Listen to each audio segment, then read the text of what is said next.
Party స్థాపించి అంచెలంచెలుగా అభివృద్ధి చేస్తూ 15 సంవత్సరాలు విజయవంతంగా పూర్తి చేసి 16వ సంవత్సరంలో అడుగుపెట్టిన సందర్భంగా మన అధ్యక్షులు శ్రీ నలకా విజయరాజు గారిని వారి సందేశం వినిపించవలసిందిగా కోరుచున్నాం. పెద్దలకు, బంధువులకు, స్నేహితులకు, చిన్నలకు, అలాగే నవోదయం పార్టీ స్థాపించి 15 సంవత్సరాలు పూర్తి చేసుకొని 16వ సంవత్సరం అడుగు పెడుతున్న సందర్భంగా ఈ 15 సంవత్సరాలు మాకు అన్ని విధాల అండదండలుగా ఉండి సహాయ సహకారాలు అందించిన ప్రతి ఒక్కరికి పేరు పేరున శిరస్సు వంచి నమస్కారం తెలియజేస్తున్నాను.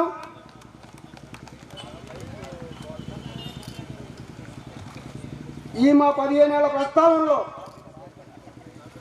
అసలు మేము రాజకీయ పార్టీ ఎందుకు స్థాపించామనేది ఒక్కసారి పెద్దలకి, నా గ్రామ ప్రజలకి, మీడియాలో చూస్తున్న ప్రతి ఒక్కరికి మా సామాన్యుడి ఆత్మగర్జన అంటే మా బాధ, మా వ్యధ తెలియజేయాలనే ఈ సభ మీటింగ్ ఏర్పాటు చేశాము. నేను నేను యూత్ కాంగ్రెస్ గుంటూరు జిల్లా ఉపాధ్యక్షుడిగా ఉన్నప్పుడు కొంతమంది వ్యక్తుల కొంతమంది వ్యక్తులను చూసి రాజకీయాల మీద ఇంట్రెస్ట్ కలిగి నేను కూడా పోటీ చేయాలనే ఆలోచనలో ఏ పార్టీ చూసినా డబ్బు ఉన్న వాళ్ళకో లేక రాజకీయ నాయకుల వారసులకో టిక్కెట్లు ఇస్తున్నారు. మేము సామాన్యులం కనుక మాకు ఏ పార్టీ టిక్కెట్ ఇవ్వలేదు. 2009 సంవత్సరంలో ఇండిపెండెంట్ అభ్యర్థిగా పోటీ చేశాను.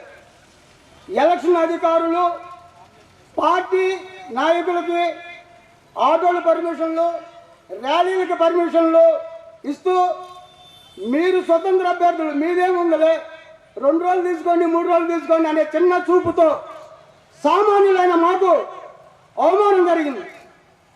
ప్రతి సామాన్యుడు రాజకీయంగా ఎదగాలంటే ఈ అవమానం నా మిత్రులకు ఎవరికి జరగకూడదనే దృఢ సంకల్పంతో నవోదయం పార్టీ 1/7/2010 ఏటుకూరు గడ్డ మీద స్థాపించడం జరిగింది.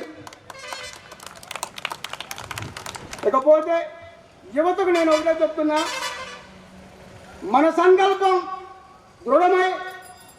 దృఢమైన సంకల్పం ఉంటే యువత తలుచుకుంటే సాధించలేనిది లేదు.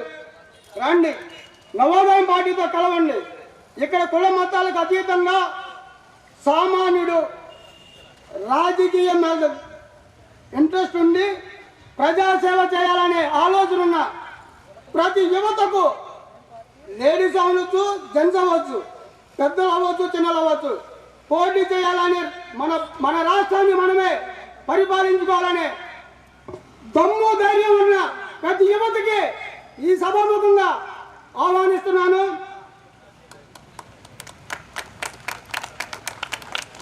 ఇకపోతే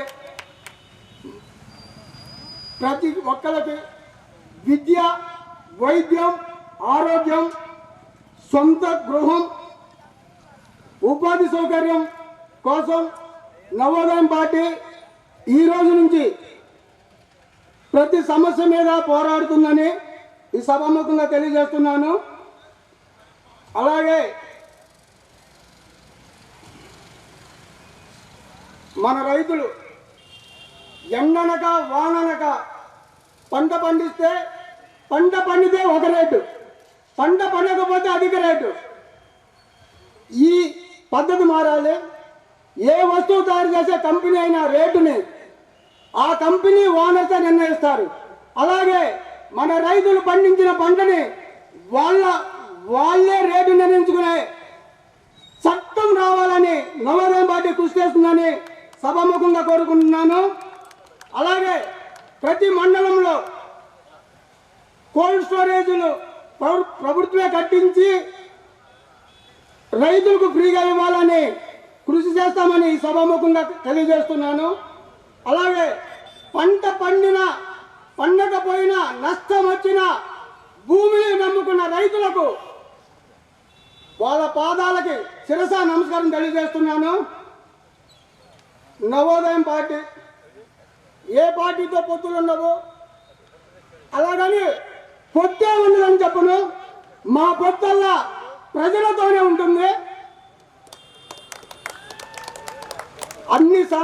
త్వరలో అన్ని సామాజిక వర్గాలను కలుపుకొని నవోదయం పార్టీ స్టీరింగ్ కమిటీ ఒకటి ఏర్పాటు చేయబోతున్నది. ఈ కమిటీ మెజార్టీ నిర్ణయమే నవోదయం పార్టీ తూచా తప్పకుండా పాటిస్తుందని సభాముఖంగా తెలియజేస్తున్నాను. ముఖ్యంగా నవోదయం పార్టీ ఏ పార్టీ రాజకీయ నాయకులు కానీ పార్టీలు కానీ వ్యక్తిగతంగా కానీ అసభ్య పదజాలాలతో కానీ విమర్శించదని, అసలు రాజకీయ నాయకుడు ఒకప్పుడు ఎలా ఉండేవాడో పూర్వంలో అలాంటి రాజకీయ నాయకుడిని చూడాలంటే నవోదయం పార్టీతోనే సాధ్యమవుతుందని ఈ సభాముఖంగా తెలియజేస్తున్నాను.